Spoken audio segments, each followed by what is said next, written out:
വിടാമുയർച്ചി, അജിത്തിന്റെ വിടാമുയർച്ചി. തുനിവാണെന്ന് തോന്നുന്നു ലാസ്റ്റ് കണ്ടൊരു മൂവി. അത് OTT റിലീസ് ആയിരുന്നെന്ന് തോന്നി. ഞാൻ OTT-യിലാണ് കണ്ടത്.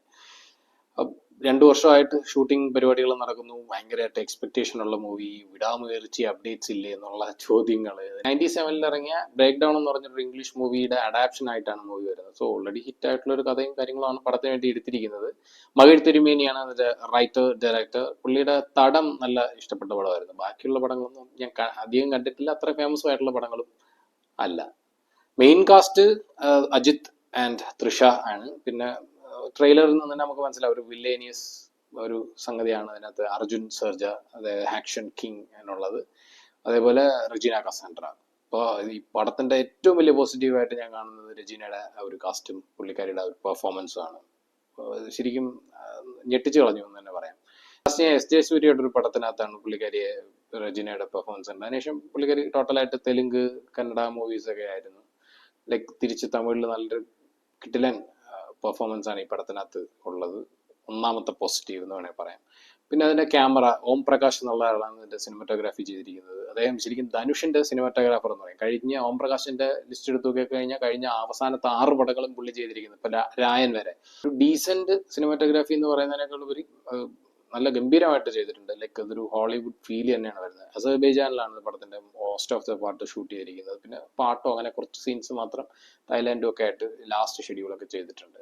ലൈക്ക് നല്ല റിച്ച് ആണ്, കളേഴ്സ് ഒക്കെ ഉണ്ട്, നല്ല രസമായി. അതിന്റെ ഒരു ലാൻഡ്സ്കേപ്പ് ഒക്കെ കാണിക്കുന്നത് അസർബൈജാന്റെ ഒരു ലാൻഡ്സ്കേപ്പ് ഒരു ഡെസേർട്ടഡ് ഏരിയ ആണ്. എന്നാൽ ഒരു ഇച്ചിരി ക്ലൈമറ്റ് കൂൾ ആയിട്ടുള്ള ഒരു എൻ്റെ അറിവിലൊരു മുസ്ലിം യൂറോപ്യൻ കൺട്രി ആണ് എന്നാണ്. സോ ഇത് നല്ല രസമാണ്. മ്യൂസിക് അനിരുദ്ധ്, ഒരു പാട്ട്, ഒരു മെയിൻ BGM അത് നന്നായിട്ട് വന്നിട്ടുണ്ട്. പിന്നെ സവദീക എന്നുള്ള പാട്ട് അത്യാവശ്യം കുറച്ച് ട്രെൻഡിങ്ങിലൊക്കെ പോയി എന്നുണ്ടെങ്കിലും അതൊരു ഓക്കെ പാട്ടായിരുന്നു.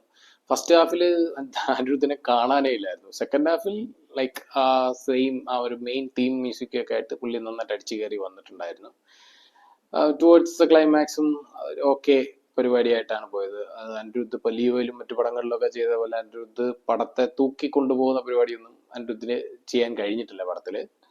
ലൈക്ക പ്രൊഡക്ഷൻസിന്റെ ബാനറിൽ സുബസ്കരൻ പടത്തിന് വേണ്ടി ആവശ്യം പോലെ പണം ഇറക്കിയിട്ടുണ്ട്. അതിനകത്ത് ഹമ്മർ, എനിക്കും ഇദ്ദേഹത്തിനോട് കഥ പറയുമ്പോൾ തന്നെ ഹമ്മർ ഓടിക്കുന്നുണ്ട്, അതേപോലെ ലെക്സസ് അങ്ങനെയുള്ള കിടിലം വണ്ടികളൊക്കെ ഓടിക്കുന്നുണ്ട്, മറിക്കുന്നുണ്ട്. എല്ലാ പരിപാടികളും ഇതിനകത്തുണ്ട്. അത്യാവശ്യം 250 കോടി 300 കോടി രൂപ ചിലവായിട്ടും ഉണ്ടാവും. ഇത് ഓൾറെഡി ഇറങ്ങിയ പടമാണ്. ഇതിന്റെ ട്രെയിലറിൽ നിന്നൊക്കെ കുറേയൊക്കെ കാര്യങ്ങൾ നമുക്ക് മനസ്സിലാക്കാൻ കഴിയുന്നതാണ്. ലൈക്ക് ഇദ്ദേഹവും വൈഫും അവിടെ ഒരു ട്രിപ്പ് പോകുന്നു. 10-12 വർഷമായ ഒരു റിലേഷൻഷിപ്പാണ്. ഇതെല്ലാം അവരുടെ അത്ര സ്വരച്ചേർച്ചയില്ലാത്ത ഒരു റിലേഷൻഷിപ്പ് പൊയ്ക്കൊണ്ടിരിക്കുമ്പോഴത്തേക്ക് പോകുന്നു. അവിടെ ഒരു അബ്ഡക്ഷൻ, ഒരു കിഡ്നാപ്പിംഗ് നടക്കുന്നു. തുടർന്ന് ആ ഒരു ദിവസത്തെ കഥയായിട്ടാണ് ഇതിനകത്ത് കാണിച്ചിരിക്കുന്നത്. പിന്നെ കുറച്ച് സ്റ്റോറീസ് ബാക്ക് ആൻഡ് ഫോർത്ത് ഇതും കാണിക്കുന്നുണ്ട്. പഴയ കുറച്ച് കാര്യങ്ങൾ പഴയ ഫ്ലാഷ് ബാക്കിലേക്കൊക്കെ പോയി കാണിക്കുന്നുണ്ട്. ഒരു ദിവസത്തെ നടക്കുന്ന കഥയാണ്. ഒരു edge of the seat thriller action പടമായിട്ട് തന്നെയാണ് പാക്ക് ചെയ്തിരിക്കുന്നത്. പക്ഷേ ഫസ്റ്റ് ഹാഫ് കുറച്ചു ലെങ്തി, ഫസ്റ്റ് ഹാഫ് ആവശ്യമില്ലാത്ത കുറേ പോർഷൻസ് ഇതിനകത്ത് ആഡ് ചെയ്തതായിട്ടും. ഇത് ശരിക്കും ഒരു 1.5 മണിക്കൂർ 2 മണിക്കൂറിനകത്ത് കട്ട് ഷോട്ട് ചെയ്തിരുന്നെങ്കിൽ കുറെ കൂടെ എന്റർടൈൻമെന്റ് വാല്യൂ പടത്തിനുണ്ടായിരുന്നെന്ന് എനിക്ക് പേഴ്സണലി തോന്നി. കുറച്ചധികം വലിച്ചു നീട്ടലുകളില്ലേ എന്നുള്ളൊരു തോന്നലുണ്ടായി. അതേപോലെ അദ്ദേഹത്തിന്റെ ക്യാരക്ടറിസ്റ്റിക്സ് ആയാലും വളരെ ഡീസെന്റ് ആയിട്ടുള്ള ഒരു IT പ്രൊഫഷണൽ കമ്പനിയുടെ വൈസ് പ്രസിഡന്റ് ആയിട്ടുള്ള ആള് ഫസ്റ്റ് ഹാഫും സെക്കൻഡ് ഹാഫും ഓൾമോസ്റ്റ് ഒക്കെ വളരെ ക്യാരക്ടറിനോട് നന്നായിട്ട് ജെന്യൂൻ ആയിട്ട് തന്നെ പോയി. പക്ഷെ ക്ലൈമാക്സ് എത്തുമ്പോഴത്തേക്ക് ആ ക്യാരക്ടർ മാറി പെട്ടെന്ന് സൂപ്പർ സ്റ്റാർ അജിത് കുമാർ വരുന്നു. തൂത്തുറക്കിട്ടുള്ള ഇടി ബഹളം, അങ്ങനെ ഒരു ഷിഫ്റ്റ് ഇത്ര ഗംഭീരമായിട്ട് വർക്കായില്ല എന്ന് തോന്നി. ആക്ഷനും കാര്യങ്ങളും ഒക്കെ കൊള്ളാം. സുപ്രീം സുന്ദറിന്റെ ആക്ഷനാണ് മറ്റു കാര്യങ്ങളൊക്കെ. അതിനകത്ത് ഒരു വീടിനകത്തുള്ള ഫൈറ്റ് കുറച്ച് ഓവർ ദ ടോപ്പ്, കുറച്ച് സമയം ലെങ്ത് ചെയ്ത് പോയി എന്നുള്ളതിനേക്കാൾ ഉപരി ആക്ഷനും പരിപാടികളും എല്ലാം കാരണം പടം മുടക്കുന്നു അത് കാണാനുണ്ട് പടത്തിനകത്ത്.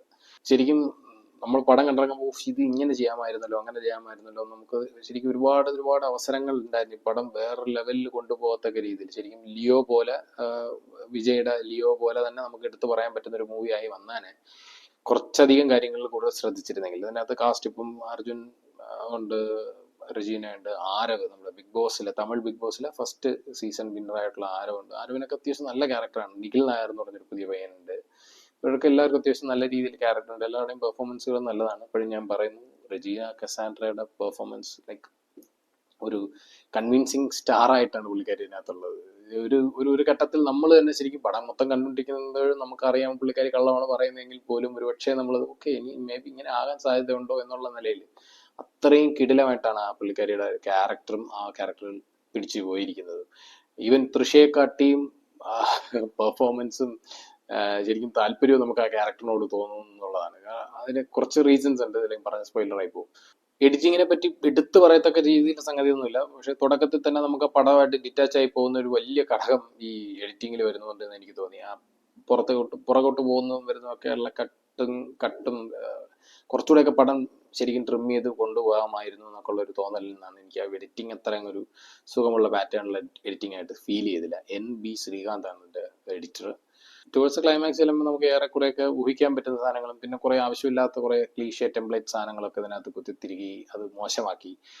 ആവശ്യമില്ലാതെയാണ് ആ ക്ലൈമാക്സിൽ അങ്ങനത്തെ ഒരു എൻഡ് വെച്ചിരിക്കുന്നതെന്ന് എനിക്ക് തോന്നി. ലൈക്ക് ആ ക്യാരക്ടേഴ്സിനെ അത്രയും നേരം നന്നായിട്ട് കൊണ്ടുവന്നിട്ട് ആ ക്യാരക്ടേഴ്സിനെ ക്യാരക്ടേഴ്സായിട്ട് വിടാതെ പടത്തിലേക്ക് അവസാനം കൊണ്ടുവന്നിട്ട് നമ്മളെ സാധാ നായകനും നായികയും ആക്കി മാറ്റി എന്നുള്ളൊരു തോന്നലാണ് എനിക്കുണ്ടായത്.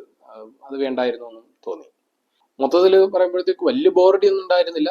നമുക്ക് കുഴപ്പമില്ലാതെ എൻഗേജിങ് ആയിട്ട് തന്നെ ഫസ്റ്റ് ഹാഫ് പോയി. സെക്കൻഡ് ഹാഫിലുള്ള ഫൈറ്റ്സും കാര്യങ്ങളൊക്കെ കുറച്ചുകൂടെ ഒക്കെ ഇൻട്രസ്റ്റിംഗ് ആക്കായിരുന്നു. കട്ട്സ് കുറച്ചുകൂടെ ഇതാക്കാമായിരുന്നു. നമുക്ക് ക്ലൈമാക്സ് ഫൈറ്റിൽ കുറച്ചധികം സമയവും വേണം ആവശ്യം. കുറച്ചധികം സമയവും കൂടെ ക്ലൈമാക്സ് ഫൈറ്റിനൊക്കെ ശരിക്കും പറഞ്ഞാൽ കുറച്ചധികം സമയം കൂടെ എടുത്ത് ചെയ്യേണ്ടതായിരുന്നു. അത് ആദ്യമേ കുറേ സമയം നമ്മൾ കോട്ട വിട്ടിട്ട് അതുക്കപ്പുറം ക്ലൈമാക്സിൽ പോയി ഒന്നും ചെയ്തിട്ട് കാര്യമില്ല എന്നുള്ള അവസ്ഥയായിപ്പോയി. അതുകൊണ്ട് ക്ലൈമാക്സ് ഒക്കെ അവർ പടപടാ അങ്ങ് തീർത്ത് വിടാൻ വേണ്ടിയിട്ടുള്ള ഒരു ശ്രമവും കൂടെ, ഒരു ഹറിബറി പരിപാടിയും കൂടെ അതിനകത്ത് ചെയ്തു എന്ന് എനിക്ക് തോന്നി. ഇറ്റ്സ് ആൻ ആവറേജ് അല്ലെങ്കിൽ ഒരു അബവ് ആവറേജ് ആക്ഷൻ മൂവി എന്നുള്ള നിലയിൽ ഒരു സാധാ മൂവി ആയിട്ട് തന്നെയാണ് പോകുന്നത്. അജിത് കുമാറിനെ പോലുള്ള ഇത്രയും വാല്യൂ ഉള്ള ഇത്രയും ഫാൻ ഫോളോയിങ് ഉള്ള ഒരു ആക്ടറിനെ വെച്ചൊരു പടം 2 വർഷത്തിൽ ഒരിക്കലൊക്കെ വരുമ്പോഴത്തേക്ക് നമ്മൾ കുറച്ചുകൂടെ എക്സ്പെക്ട് ചെയ്യും. ആ എക്സ്പെക്ടേഷൻ ഉള്ള മൂവി ഇല്ല എന്നുള്ളതിലാണ് സങ്കടം. നിങ്ങൾ പോയി തിയേറ്ററിൽ തന്നെ പടം കാണാൻ ശ്രമിക്കുക. കണ്ടിട്ട് അഭിപ്രായങ്ങൾ കമന്റ് ചെയ്യുക. ബൈ.